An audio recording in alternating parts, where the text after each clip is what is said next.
அனைவருக்கும் வணக்கம். பத்மாவதி கிச்சன் சேனலுக்கு உங்களை அன்புடன் வரவேற்கிறேன். நம்மளோட சேனலில் எளிமையான கோயில் வழிபாடு தாந்திரிக பிரியார் தான் போடுறோங்க.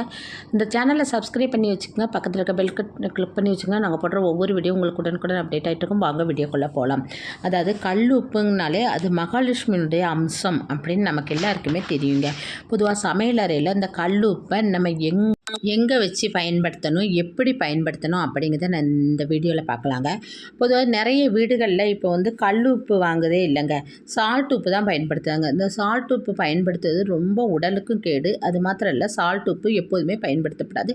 கல் உப்பு வாங்கி தாங்க நம்ம பயன்படுத்தணும். இந்த கல் உப்பை நம்ம அதுக்கு எப்படி வைக்கணும்னு பார்த்திங்கன்னா, சமையல் அறையில் நம்ம வலது கை பக்கத்தில் ஒரு உப்பு ஜாடியில் போட்டு வைக்கணும். எப்போதுமே கல் உப்பை அதுக்கு ஒரு ஜாடியில் தாங்க போட்டு வைக்கணும். அதே மாதிரி உயரமான இடத்துல வைக்கப்படாது. கையை நீட்டி எடுக்கிற அளவுக்கு பக்கத்தில் தான் உப்பு ஜாடியை வைக்கணும்.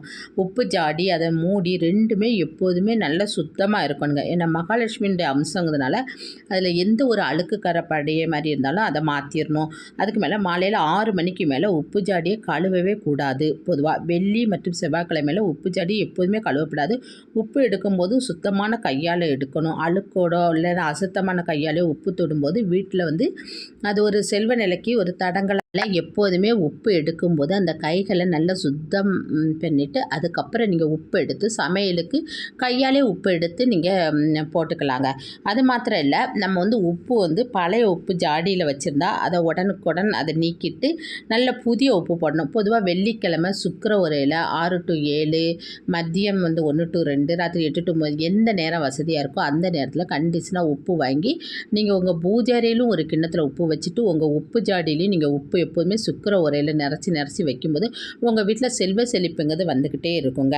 அது மாத்திரம் இல்லை, உப்பை வந்து கீழே எதுவும் கொட்டிடாமல், அப்படியே கொட்டிட்டாலும் அதை காலால் நம்ம அங்கங்கே நீக்கி எடுக்காமல் நல்லா அதை சுத்தமாக கையாலே நீக்கி எடுக்கணுங்க. பொதுவாக வந்து உப்பு வந்து புதிய உப்பு நம்ம வந்து உப்பு ஜாடியில் பழைய உப்பை மாற்றி புதிய உப்பு எடுத்து வைக்கும்போது வீட்டில் இருக்க எதிர்மறை ஆற்றல் விலகி நல்ல ஒரு பாசிட்டிவான எனர்ஜி அந்த இடத்துல வருங்க.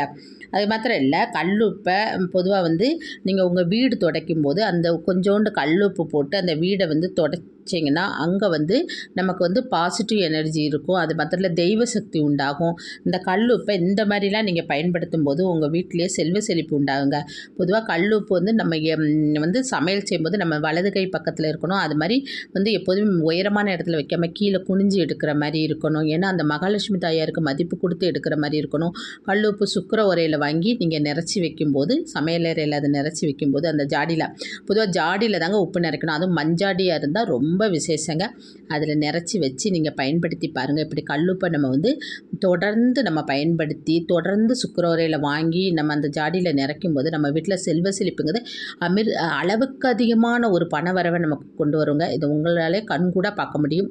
இந்த கல்லுப்பை இப்படி பயன்படுத்தி உங்கள் வாழ்க்கையில் நல்ல ஒரு செல்வ நிலையை ஏற்படுத்திக்குங்க. இந்த வீடியோ பிடிச்சிருந்தால் லைக் பண்ணுங்கள், ஷேர் பண்ணுங்கள், சப்ஸ்கிரைப் பண்ணுங்கள். இன்னொரு பதிவில் உங்களை சந்திக்கிறேன். நன்றி, வணக்கம்.